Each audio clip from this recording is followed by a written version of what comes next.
میں نے جس آیے کریمہ کی تلاوت کا شرف حاصل کیا اس میں رب قدیر ارشاد فرماتا ہے یقول الانسان یومئذ این المفر، قیامت کے دن لوگ کہیں گے، انسان کہے گا بھاگ کر کہاں جاؤں۔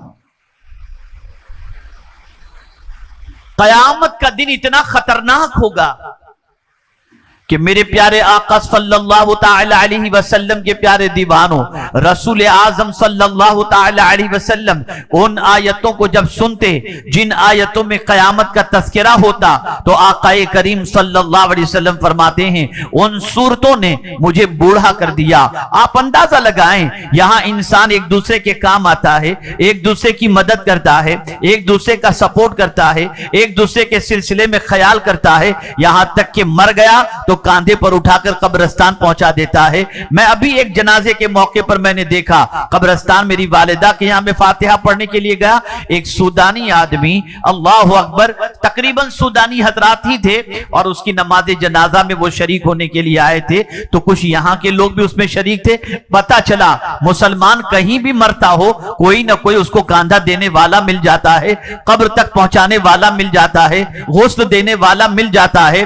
اسی طریقے سے ہر پریشانی کے لیے کوئی نہ کوئی آ جاتا ہے، لیکن جب میں قیامت کے حوالے سے سوچتا ہوں تو میری عقل دنگ رہ جاتی ہے۔ اللہ اکبر، قیامت میں کوئی کسی کا پرسان حال نہ ہوگا۔ اللہ اللہ، لکل امرئ یومئذ شان یغنی او کما قال، قیامت کے دن سچویشن یہ ہوگی ہر ایک دوسرے سے بے نیاز ہوگا، کسی کو کسی کی فکر نہیں ہوگی، کوئی ڈوب رہا ہے، کوئی پریشان ہے، کوئی غموں اور آلام کے اندر گرفتار ہے، اپنے پسینے میں ڈوب رہا ہے۔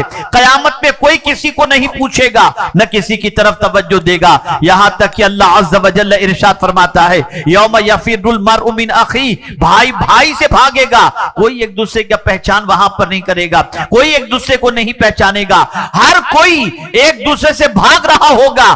بیٹا باپ سے بھاگ رہا ہے، ماں بیٹے سے بھاگ رہی ہے، شوہر بیوی سے بھاگ رہا ہے، کوئی کسی کو پہچاننے کے لیے وہاں تیار نہیں ہوگا۔ حالت یہ ہوگی آدمی قیامت کے دن اپنے پسینے میں ڈوب رہا ہوگا اور سچویشن اتنی خراب ہوگی کہ العیاذ باللہ۔ میرے پیارے آقا صلی اللہ تعالی علیہ وسلم کے پیارے دیوانوں، اب میں آپ سے ایک سوال پوچھنا چاہتا ہوں۔ آپ نے زمین کے اوپر اپنے بچوں کی پریشانی کا انتظام کیا، آپ نے زمین کے اوپر اپنے بچوں کے مستقبل کی تابناکی کا انتظام کیا، آپ نے زمین کے اوپر اپنی پریشانیوں کے حل کا انتظام کیا۔ کبھی آپ کے ذہن میں یہ بات بھی آئی کہ قیامت کے دن جب بھائی بھائی کے کام نہیں آئے گا، باپ بیٹے کے کام نہیں آئے گا، بیوی شوہر کے کام نہیں آئے گی، وہاں کے لیے ہم نے کیا انتظام کیا، وہاں کی تکلیف کے بارے میں ہم نے کیا سوچا، وہاں کی تکلیف کو دور کرنے کے بارے میں ہمارے پاس کیا پلان ہے؟ تو ہمارا حال تو یہ ہے کہ قیامت کا خیال ہی نہیں آتا، مرنے کا تصور ہی نکل گیا، اللہ کی بارگاہ میں حاضر ہونے کا تصور دل و دماغ سے اتنا اوجھل ہو گیا کہ ہم صبح اٹھتے ہیں تو زمین کے اوپر کی فکر، زمین کے اوپر زندگی گزارنے کا منصوبہ، کس طریقے سے مستقبل بہتر بنے، اسی کی فکر ہے۔ ہم جتنا سوچتے ہیں زمین کے بارے میں سوچتے ہیں، اب اگر کسی نے ہمارے سامنے موت کا تذکرہ بھی کر دیا تو ہم کہتے ہیں یار تھوڑا سا پلیز ہم کو ہمارے اوپر کرم کرو۔ عجیب سچویشن ہے، ہم مرنا نہیں چاہتے، ہم اللہ کی بارگاہ میں حاضر ہونے کے تصور سے بالکل غافل ہو چکے ہیں۔ لیکن یاد رکھو، ہزار غفلت تمہارے اوپر طاری ہو، لیکن یہ بات اپنی جگہ پر مسلم ہے کہ یہاں مستقل رہنے کے لیے نہیں آئے، یہاں سے جانا ہے، جب وقت مقرر ہوگا جانا ہے۔ وجاءت سکرۃ الموت بالحق، اور یہ بھی فرما دیا گیا کہ موت کی سکرات حق ہے، موت کی تکلیف حق ہے۔ اللہ اکبر، ہر انسان پر موت کے وقت ایک عجیب کیفیت ہوتی ہے۔ میں آپ کو بتاؤں، ایسی سچویشن کہ جب انسان موت کی وادیوں سے گزرنے کے لیے تیار ہو اور اس کے بعد میدان محشر کے اندر جب کوئی کسی کا پرسان حال نہ ہو، ایسے موقع پر اللہ کی بارگاہ کے اندر اور قبر کی تاریک وادی میں اور موت کے بھیانک چہرے کے موقع پر کون سی چیز ہے جو ہماری مصیبت کو دور کرے گی، ہماری تکلیف کو دور کرے گی؟ غالباً حضرت امام احمد ابن حنبل رضی اللہ تعالیٰ عنہ سے متعلق یہ واقعہ موجود ہے۔ اللہ اکبر، حضرت امام احمد ابن حنبل بڑے عظیم عاشق رسول تھے، اللہ کے رسول صلی اللہ علیہ وسلم کے بہت چہیتے تھے، چہیتے سے مراد عشق رسول میں ڈوبے ہوئے تھے، رسول اعظم کی محبت میں گرفتار تھے۔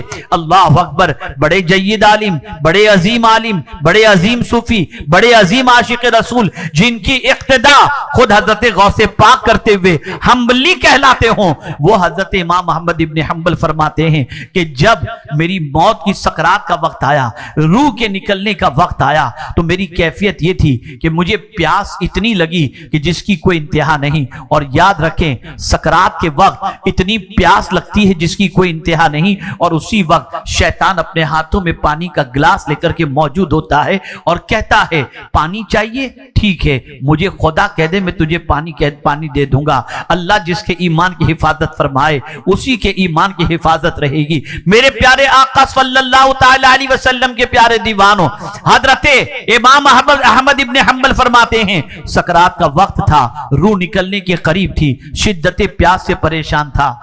آپ کو ایک چھوٹی سی بات اور بتا دوں، جو لوگ نماز قضا کرتے ہیں نا، جان بوجھ کر غور سے سنو، جب سکرات کا وقت ہوگا نا تو بے نمازی کو سارے سمندر کا پانی پلا دیا جائے تب بھی اس کی پیاس نہیں بجھے گی۔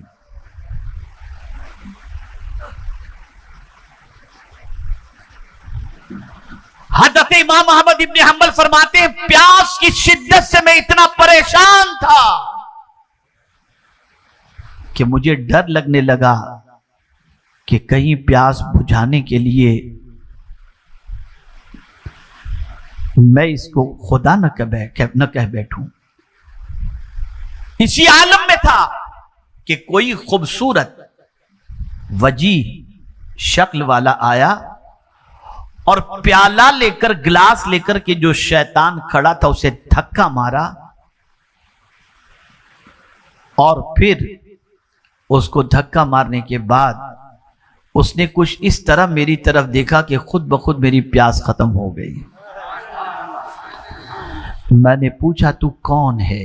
توجہ چاہوں گا، میں نے پوچھا تو کون ہے کہ اس پیاس کی شدت کے وقت اور سکرات موت کے وقت میری مدد کے لیے آیا؟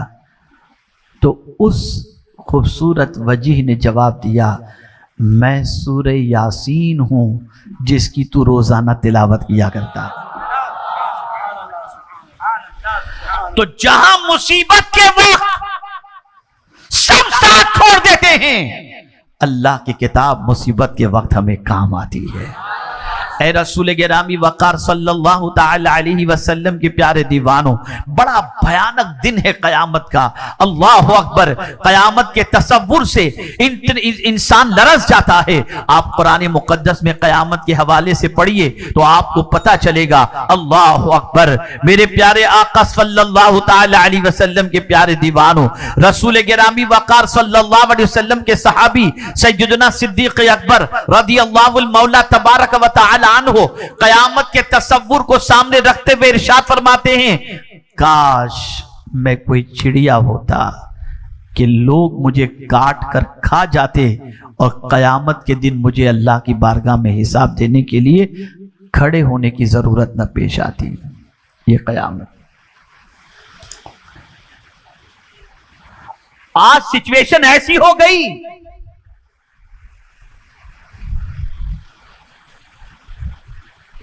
کہ دنیا میں اتنے مگن ہو گئے اور اپنے وجود کو اللہ کے قانون کے خلاف اس طریقے سے ہم نے گزارنا شروع کر دیا جیسے ہم سے کوئی حساب لینے والا ہے ہی نہیں۔